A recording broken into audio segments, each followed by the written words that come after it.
Nagugutom na ako.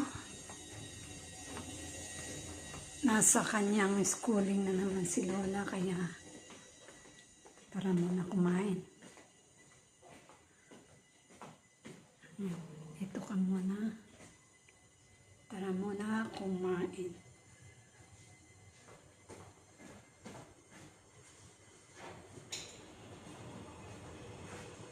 Kailangan lagi ko itong hawa kasi anytime may tatawag, magkakabit nga pala ng TV yun.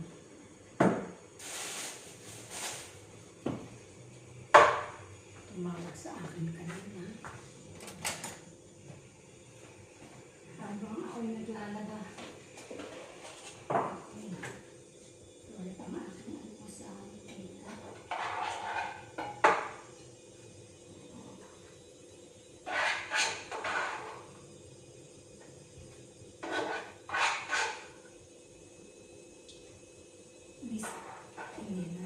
Bispiras ng bagong taon, mamaya na ang New Year's Eve. Regular day dito sa amin kasi nasa work. Kaya working day si Mami Wayne. Ganyan talaga pag nasa abroad.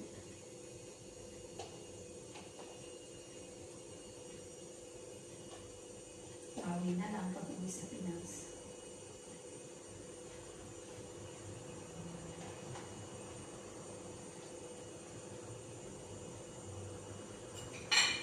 Kain tayo.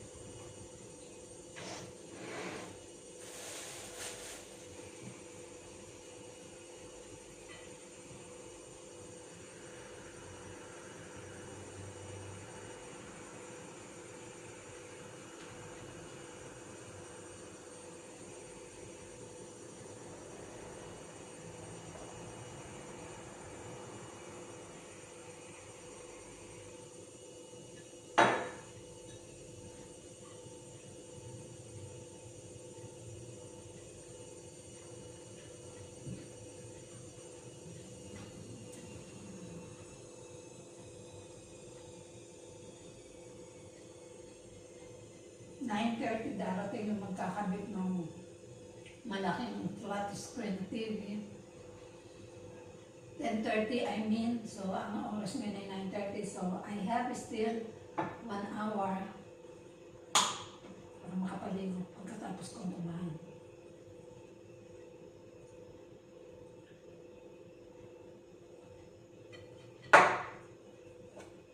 Paborito ko talaga itong tikina. Serving ko.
Hindi na raw uso ang 12 fruits or kahit 13 fruits.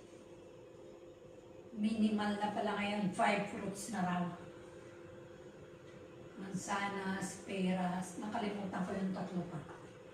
Ang galing. Yun ang kaibahan ng mga Jewish, ng mga Israeli sa ating mga Pinoy. Yung tradisyon nila, from the beginning yung pa rin, hindi nagbabago. Yung sa atin, ang galing, nag-a-adjust sa financial condition. Dahil naghihirap. Yung 12 fruits ay 5 na lang. Ang galing na nagpapauso niya. Ako'y hanga talaga. Sila dito hindi. Kung ano yung kaugalian nila, noong panahon ng kanilang mga ninuno, yun pa rin. Kagaya ng may holiday silang tinatawag na Pesach, kung paano i-celebrate yun noong unang panahon, ganun pa rin nila sineselebrate until now. Maganda yung ganun, hindi nawawala. Sa atin, nawawala.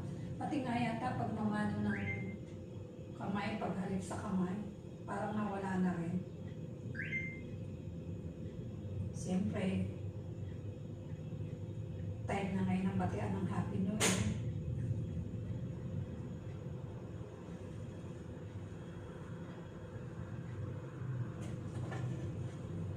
Magpakabusog na ako at ako ay maraming gagawin.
Ito nga palang almusal ko guys, mga langga ay pita bread. Tapos, pinahira ko sa loob ng tikina. Sa mga hindi nakakaalam ng tikina, ito'y parang peanut butter. Made from peanut. Ang kaibahan nga lang, instead na matamis, asin ang timpla nito. Masarap siya.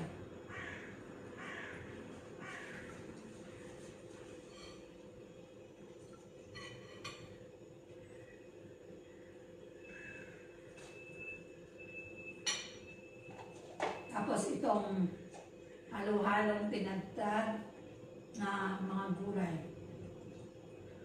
May repolyo, may carrots. Ano ba ito?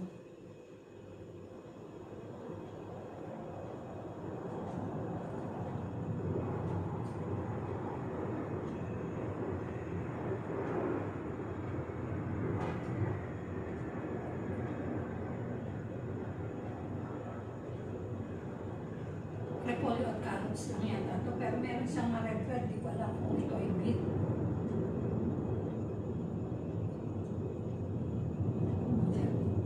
Repolyong red lang siya.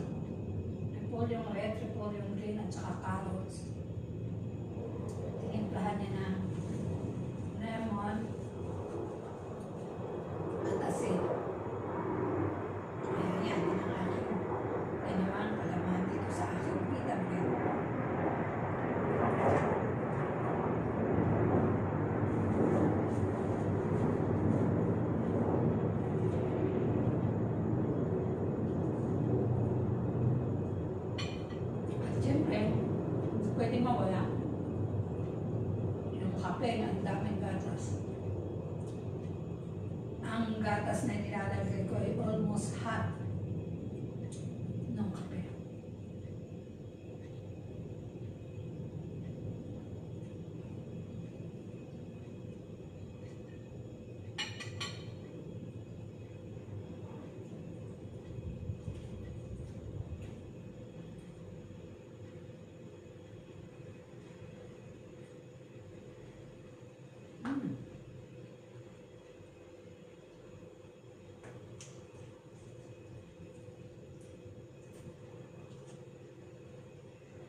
later. Later ka na, banana.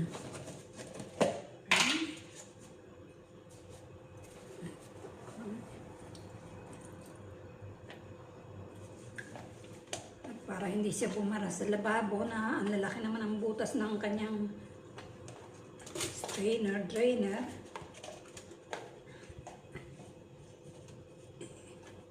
Pinupunasan ko muna sa ng tissue. Painitin natin ang tubig.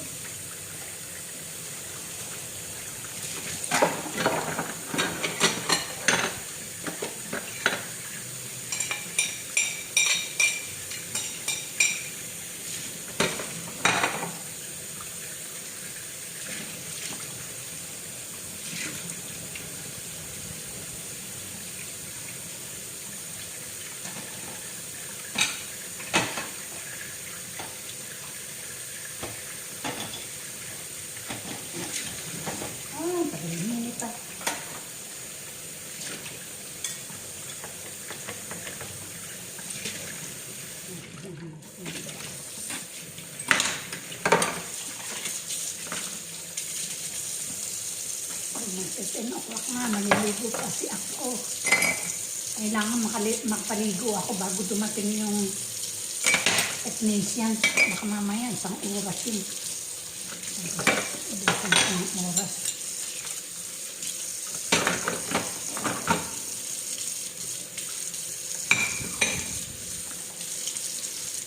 Magtataka naman talaga kayo. Dito sa Israel, hindi sila nawawala ng tubig, as in sagana sila. Sa atin, hindi tayo sagana sa tubig, lalo na sa lugar namin. Nawawalan pa kami ng tubig. Hindi siya continuous na kagaya dito na malakas pati. Samantalang sa atin, naroon ang maraming tubig. Palibot tayo ng tubig. Dito, napaka-konti na pinanggagalingan ng kanilang tubig. Pero ang galing talaga nila. At sila ay hindi nawawala ng tubig.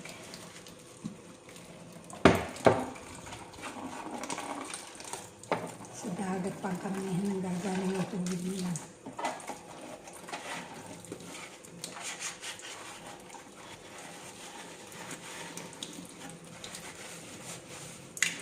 Dito bihira ang bahay na gumagamit ng palagana pag naghuhugas ng pinggan. Samantalang sa atin, lumaki akong babalawan muna sa isang palanggana, tapos maglalagay ng tubig sa pangalawang palanggana, pangalawang bamlaw sa pangalawang palanggana. Ito hindi, as in tuloy-tuloy. Kami na nga lang minsan na nagtitipid. Lalo na yung una kong amo. Ay, naku, pag naghugas siya, as in todo naman talagang ganyang kalakas. Kung may itotodo pa, ilalakas pa niya talaga. Pabugalan natin. Kaya naman. Tubig mo, amo. Kung pagalitan eh.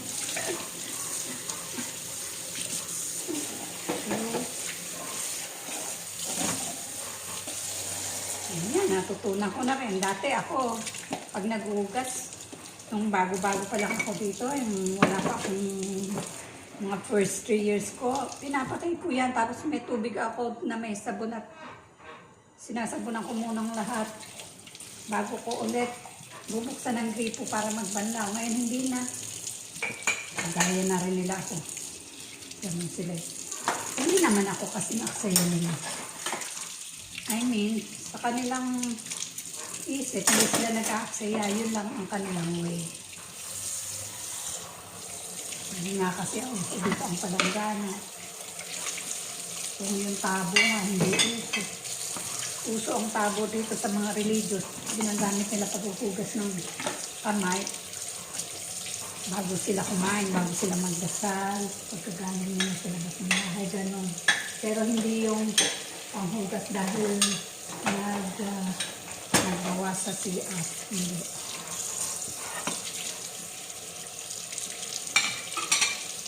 Okay. Ito na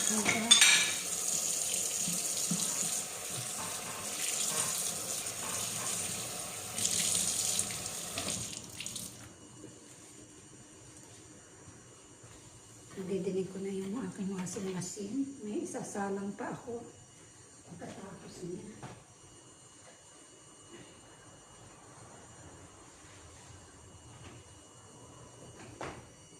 Okay, busog na. Tara muna doon sa loob. Mag-ready ako ng damit. Yun, yung aking washing machine ay malapit na rin. Diyan ka muna. Okay. May lahabahin pa ako. Ay, may namin. Nag-connect.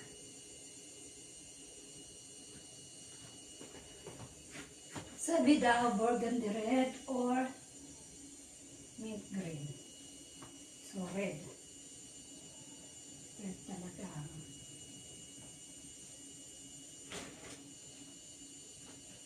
Ito yun ang susuotin ko. Yan o, green. O, diba? Tapos, ang nipis-nipis nito. Pang spring naman kasi yan.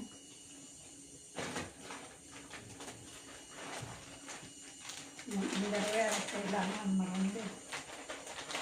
Burgundy din. Ayan din. Wala akong green. Ayan.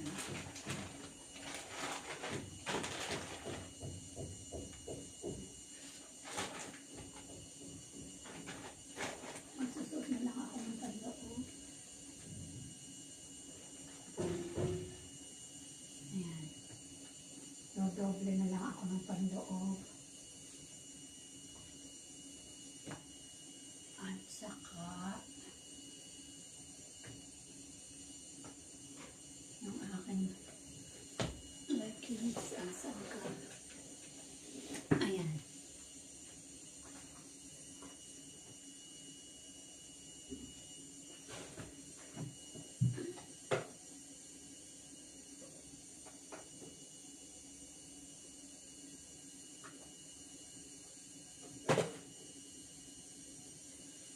Okay.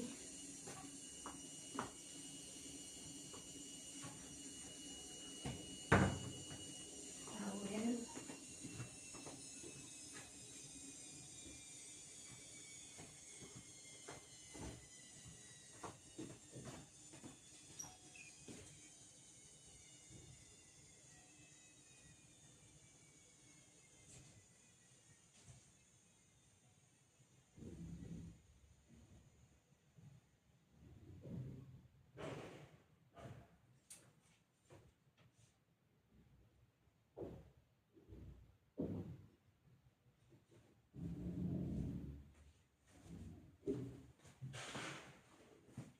Marami na akong tiklopin.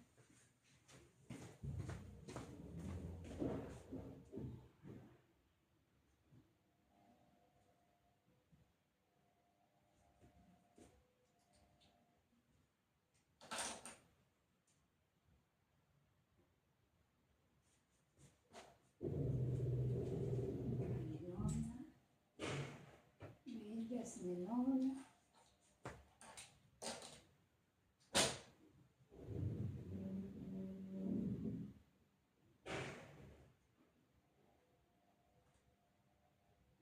Isa magkapares.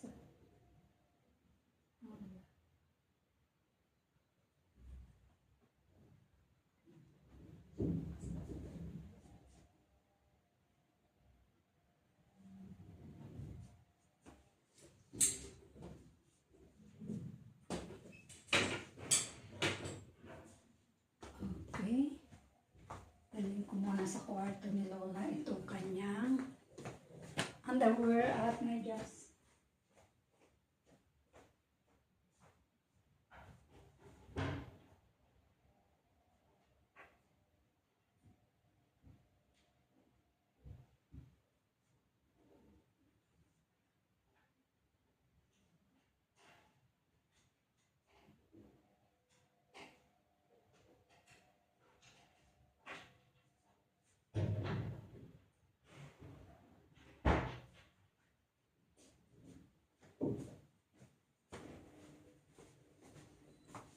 Okay, mga langga.